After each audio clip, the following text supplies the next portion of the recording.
Good morning students. Atoms and molecules, mole concept के बारे में आप पढ़ रहे थे। इसमें मैंने आपसे जहां पिछले वीडियो में छोड़ा था, एक मोल C6H12O6 में कितने नंबर ऑफ़ मॉलिक्यूल्स होंगे, मैंने आपको बताया था कि 6.022 गुणा 10⁻23 मॉलिक्यूल्स ऑफ C6H12O6 के होंगे। अगर मैं इसमें कार्बन एटम पूछूं तो आप ये देख सकते हैं कि एक मॉलिक्यूल में कार्बन के कितने एटम हैं, 6। तो इतने मॉलिक्यूल में कितने होंगे, 6 × 6.0223 × 10⁻23 एटम्स ऑफ कार्बन लिखना पड़ेगा। इसी प्रकार 12 से इसको गुणा कर देंगे, इसी प्रकार O से गुणा कर देंगे। बच्चों, एक मोल में अब ये आप जानते हैं कि अगर मैं आपसे संख्या पूछूं तो कितने कोई भी चीज़ होगी, 6.022 × 10⁻23, अर्थात एक मोल पंखे में कितने पंखे होंगे, 6.02 गुणा 10⁻23। लेकिन इनका कुछ वजन भी तो होगा। एक दर्जन में कितने आइटम होते हैं, 12। तो इनका कुछ वजन भी तो होगा। मान लीजिए एक पंखा 2 किलो का है तो टोटल कितने हो गए, 24 किलो हो गया। इसी प्रकार यदि एक एटम का वजन कुछ है या एक मॉलिक्यूल का वजन कुछ है तो कुछ वजन तो होगा। तो आइए हम रिलेट करना सीखते हैं। संख्या को मास से कैसे रिलेट करेंगे, आइए देखते हैं।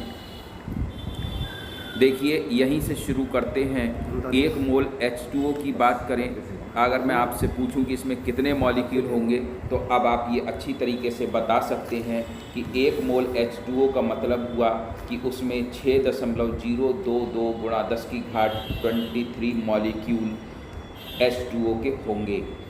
यदि एक दर्जन में 12 आइटम हैं और एक का वजन 2 किलो है तो इसका टोटल मास कितना हो गया, 24 हो गया। अगर मैं पूछूं आपसे कि 2 मोल में कितने मॉलिक्यूल होंगे तो 2 गुणा 6.022 गुणा 10⁻23 मॉलिक्यूल ऑफ H2O होंगे। अगर मैं आपसे पूछूं 3 मोल में कितने होंगे तो आप कहेंगे 3 गुणा 6.022। अगर मैं इसका उल्टा आपसे पूछूं कि भाई इतने मॉलिक्यूल एक मोल में हैं, देखिए इसका अगर मैं वजन निकालूं तो कितना हुआ, 1 मोल पानी में अगर मैं आपसे पूछूं तो कितने मॉलिक्यूल होंगे, 6.022 गुणा 10⁻23। इसका मैं अगर वजन निकालूं तो कितना होगा, हाइड्रोजन का एटॉमिक मास 2 और ऑक्सीजन का 16, टोटल हो गया 18। जब हम मॉलिक्यूलर मास को निकालेंगे तो उसे हमेशा ग्राम में लिखेंगे।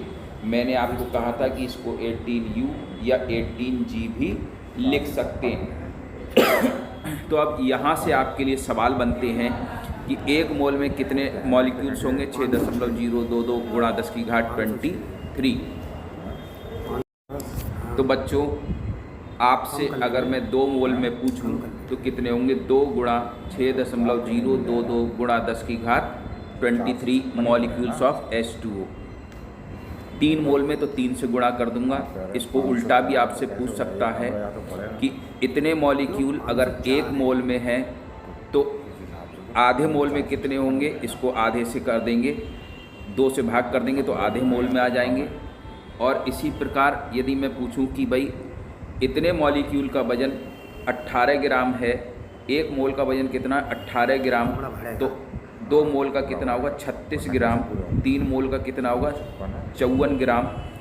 और इन दोनों को भी कोरिलेट किया जा सकता है कि 18 ग्राम का वजन कितना है, 6.022 गुणा 10⁻23, तो 9 ग्राम का कितना होगा, इसको आधा कर देंगे, इतने मॉलिक्यूल होंगे। तो इस प्रकार अलग अलग प्रकार के सवाल आपसे पूछे जा सकते हैं। इनमें आपको कंफ्यूज नहीं होना है बच्चों। देखिए, 1 मोल, इसी प्रकार 1 मोल H2O की बात करूं तो 18 ग्राम के बराबर है, और 1 मोल में अगर मॉलिक्यूल पूछूं तो 6.022 गुणा 10⁻23 के बराबर होता है। इसी प्रकार 1 मोल कार्बन डाइऑक्साइड की बात करूं तो आप आराम से बता सकते हैं क्या 1 मोल कार्बन डाइऑक्साइड में आप गिन के बता सकते हैं कितने मॉलिक्यूल होंगे बच्चों? हाँ, आप गिन के बता सकते हैं कि 6.022 गुणा 10⁻23 मॉलिक्यूल होंगे। इसी प्रकार यदि मैं पूछूं 18 ग्राम में 6.022 गुणा 10⁻23 मॉलिक्यूल हैं H2O के, तो 9 ग्राम में कितने होंगे? आप इसको जो संख्या है अवागाड्रो नंबर, इसको 2 से भाग करके इसका जवाब बता सकते हैं। आइए देखते हैं अगली स्लाइड में क्या बात समझाई गई है। 1 मोल का अगर मैं वेट निकालूं तो कितना होगा? यहाँ पर कार्बन डाइऑक्साइड का, कार्बन का 12, ऑक्सीजन का 16 गुणा 2 32 प्लस 12 बराबर 44 ग्राम। तो 1 मोल कार्बन डाइऑक्साइड का वजन कितना होगा? 44 ग्राम होगा। तो 44 ग्राम का वजन कितना है? 1 मोल। तो 88 ग्राम का वजन कितना होगा? 2 मोल। और यदि मैं 132 का पूछूं तो कितना होगा? 3 मोल इसका वजन हो जाएगा। अगर 44 ग्राम में मैं कहूँ कितने कार्बन डाइऑक्साइड हैं, तो आप कहेंगे 6.022 गुणा 10⁻23 मॉलिक्यूल कार्बन डाइऑक्साइड के होंगे। 88 ग्राम में कितने होंगे? 2 से n को गुणा कर देंगे। तो आप, आशा करता हूँ इससे काफ़ी कुछ सीख गए होंगे। देखिए, इसमें अगर 44 ग्राम में पूछूं कितने मोल, तो 1 मोल। 88 ग्राम में पूछूं तो 2 मोल।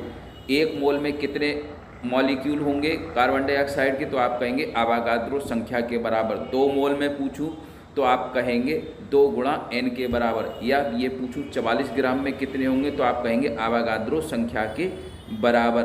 88 ग्राम में पूछूं तो अवागाद्रो संख्या को 2 से गुणा करके हमें अपना जवाब लिखना पड़ेगा। इस प्रकार बच्चों आप जो है इसको आराम से कर सकते हैं। इसी प्रकार के प्रश्न आपसे एग्ज़ाम में पूछे जाएंगे। इन जब बेसिक टेक्निक्स को आप अच्छे से सीख लेंगे तो आपको प्रश्नों में किसी भी प्रकार की दिक्कत नहीं आने जा रही है।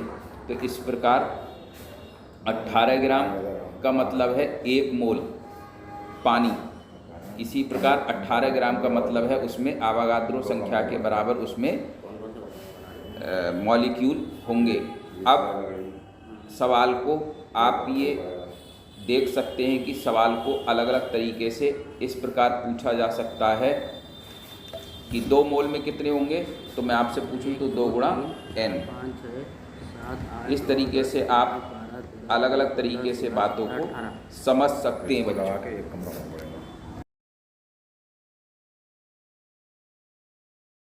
अगर अब मैं आपसे ये पूछूं कि 1 मोल नाइट्रोजन में कितने मॉलिक्यूल होंगे, तो आप अच्छे से बता सकते हैं कि 1 मोल में अवागाद्रो संख्या के बराबर मॉलिक्यूल नाइट्रोजन के होंगे। यदि मैं पूछूं 1 नाइट्रोजन के मॉलिक्यूल में कितने नाइट्रोजन के मॉलिक्यूल होंगे, तो क्या आप इनको गिन सकते हैं? हाँ बच्चों, आप गिन सकते हैं। 1 में कितना होगा? 1 होगा। लेकिन जब हम 1 मोल इसका कहेंगे तो इसमें अवागाद्रो संख्या के बराबर मॉलिक्यूल होंगे। इससे आपको कंफ्यूज नहीं करना है। इसको मैंने पहले वीडियो में ही आपको अच्छे से एक्सप्लेन करके बता दिया है बच्चों। इस प्रकार आप इस वीडियो में मास को नंबर से रिलेट करना सीख चुके हैं। अगले वीडियो में कुछ और चीज़ों के साथ फिर